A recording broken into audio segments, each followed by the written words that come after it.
do Livro dos Espíritos, capítulo 8, da Emancipação da Alma. Parte 7. Dupla vista. Pergunta 447. O fenômeno a que se dá a designação de dupla vista tem alguma relação com o sonho e o sonambulismo? Tudo isso é uma só coisa. O que se chama dupla vista é ainda resultado da libertação do espírito, sem que o corpo seja adormecido. A dupla vista ou segunda vista é a vista da alma.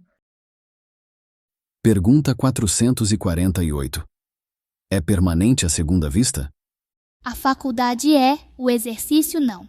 Em os mundos menos materiais do que o vosso, os espíritos se desprendem mais facilmente e se põem em comunicação apenas pelo pensamento, sem que, todavia, fique abolida a linguagem articulada.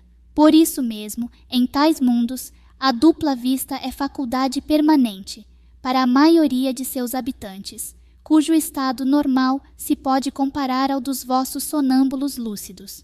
Essa também é a razão por que esses espíritos se vos manifestam com maior facilidade do que os encarnados em corpos mais grosseiros.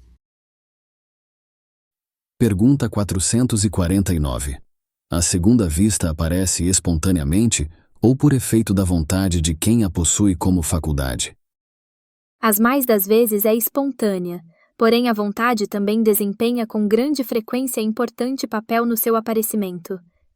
Toma, para exemplo, de umas dessas pessoas a quem se dá o nome de ledoras da buena dicha, algumas das quais dispõem desta faculdade, e verás que é com o auxílio da própria vontade que se colocam no estado de terem a dupla vista e o que chamas visão. Pergunta 450.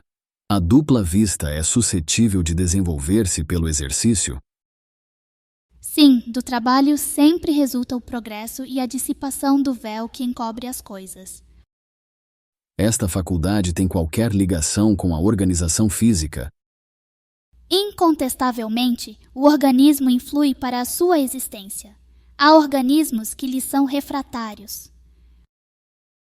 Pergunta 451. Por que é que a segunda vista parece hereditária em algumas famílias? Por semelhança da organização, que se transmite como as outras qualidades físicas. Depois, a faculdade se desenvolve por uma espécie de educação, que também se transmite de um a outro. Pergunta 452. É exato que certas circunstâncias desenvolvem a segunda vista? A moléstia, a proximidade do perigo, uma grande comoção podem desenvolvê-la. O corpo, às vezes, vem a achar-se num estado especial que faculta ao espírito ver o que não podeis ver com os olhos carnais. Nas épocas de crises e de calamidades, as grandes emoções, todas as causas, enfim, de superexcitação do moral, provocam não raro o desenvolvimento da dupla vista. Parece que a providência, quando um perigo nos ameaça, nos dá o meio de conjurá-lo. Todas as seitas e partidos perseguidos oferecem múltiplos exemplos desse fato. Pergunta 453. As pessoas dotadas de dupla vista sempre têm consciência de que a possuem? Nem sempre. Consideram isso coisa perfeitamente natural, e muitos creem que, se cada um observasse o que se passa consigo, todos verificariam que são como eles. Pergunta 454. Poder-se-ia atribuir a uma espécie de segunda vista a perspicácia de algumas pessoas que, sem nada apresentarem de extraordinário, apreciam as coisas com mais precisão do que outras?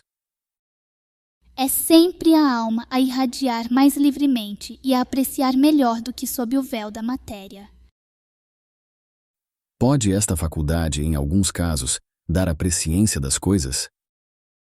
Pode.